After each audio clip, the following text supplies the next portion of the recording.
Bago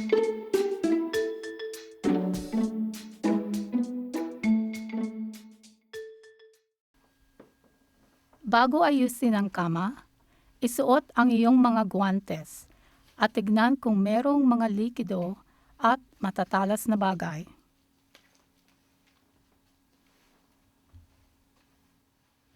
Kapag nagkakalas ng kama, alisin ang bedding mula sa lahat ng panig habang iniikutan ang kama.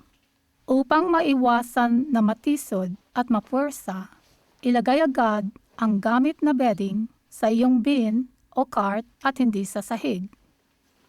Bago gawin ang kama, alisin ang iyong mga guwantes. Laging gamitin ang iyong tuhod, hindi ang iyong likod. Lumuhod o umisquat. Ipasok ang sheets at iwasan ang pag-aangat sa kutson. Maghanap ng sapat na lugar kung saan magagamit mo ang tamang posisyon ng katawan.